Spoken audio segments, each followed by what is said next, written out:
Alycats and new viewers. So today is my Geeky Pickups Part 1 for the month of August 2014. There's not a whole lot of pickups this month and I apologize for that, but that's because I just had a birthday and I got a ton of gifts that I probably would have bought myself if I hadn't gotten them as gifts, and just a lot of gifts I didn't expect to receive, and it's just been overwhelming. I haven't really been out shopping much, so it's kind of limited, but you know, I think they're quality picks for what I do have. And, you know, I'm excited to own these things I'm about to show you, and, you know, I geek out over everything, so let's just get started. The first two things are books, which I know some of you don't care about books, you don't like reading, that's fine. You can kind of just skip over this part or tune me out, whatever. But the first one is We Were Liars by Alycats, and I've been wanting to read this for a while. It's such a buzzed about book. Like, everyone says, do not spoil the ending, which I didn't look up the ending, I don't want to be spoiled. But it's supposed to be like a suspense, mystery type of book.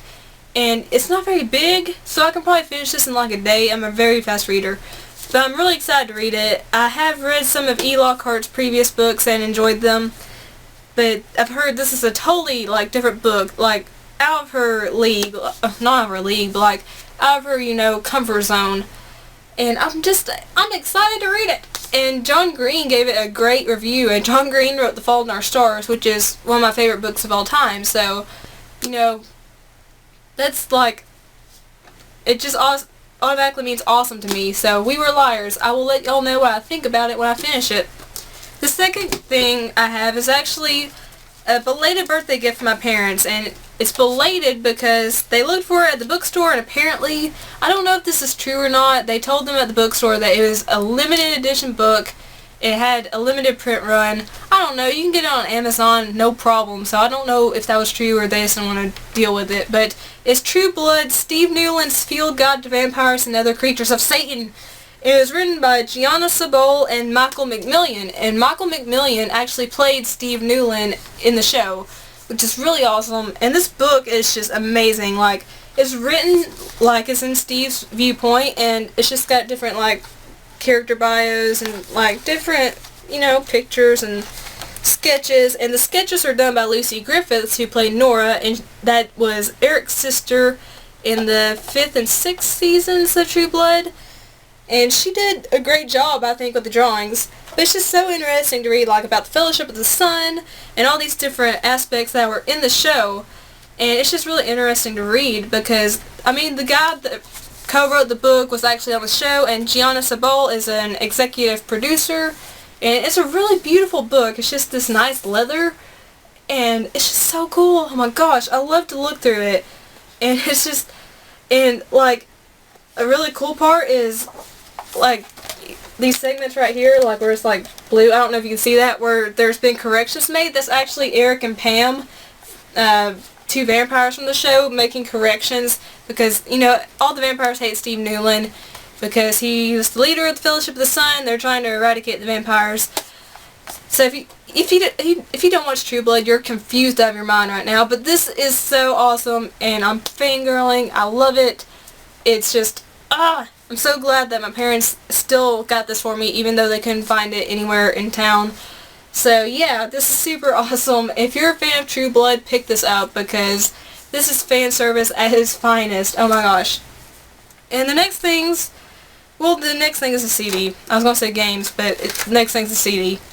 But it's the Begin Again soundtrack, and I can't watch this movie because it's not in my theater, and that really ticks me off because I wanted to see it. But it's kind of my favorite song of the moment on here, which is Lost Stars by Adam Levine. Listen to it. It's an amazing song. Oh my gosh, it gives you the feels. But pretty much every song on here is great. There's a couple I'm not a huge fan of, but all of these are sung by either Adam Levine, Keira Knightley, CeeLo Green, or the Cecil Orchestra. Never heard of the Cecil Orchestra. But they're all great. And it's just kind of a folksy kind of type of music, and very indie, and I love it. And I wish I could see the movie. I'm going to have to wait till it comes out on DVD to watch it, which really pisses me off because the music in this is superb, and they're not covers. These are original songs, so that's another amazing aspect of this soundtrack. So if you like kind of like indie, folky kind of music, definitely check out the Begin Again soundtrack. It's very worth your while. The music's phenomenal. I love it. And the next two things are games, and these are the last pickups. The first one I got, I forgot to remove the price tag, I'm stupid, but it's Resident Evil 0 for GameCube. This is a game I'd been wanting for the GameCube for forever, even before I had a GameCube. And I'm so excited to play it. I'm still playing through the original Resident Evil right now, so I'll move on to this when I finish that. But I'm a huge Resident Evil fan, as you may or may not know, so I had to have this, and I'm super excited to own this and have it in my collection. And I love my GameCube, so it's good to have another game for it. And the last game I got was a PS2 game, and it's Musha Warlords, which is the first one I believe. And on the back, it even says Best PlayStation 2 Game Overall. I don't know if that's true or not, but it looks pretty awesome. And I know there's like 4 Musha games. They're like are they hack and slash?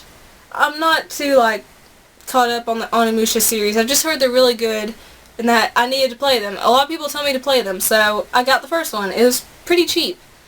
And it says easily the best action-adventure for the PS2, so I'm guessing it's an action-adventure kind of game.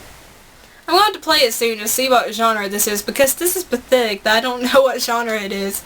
But yeah, the only 2 games I got were Musha and Resident Evil 0, but you know, I think they're quality titles.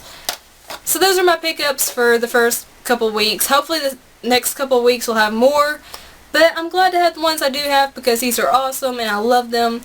So if you like this video, please leave a like. Let me know what you've picked up these few weeks of August and last part of July. Subscribe if you haven't subscribed yet, and I'm sorry, I haven't got a lot of sleep, so I'm kind of like derp. Favorite so your friends and family can see, and share me as long as you do it nicely. I love each and every one of you so much. Peace and kisses. Bye.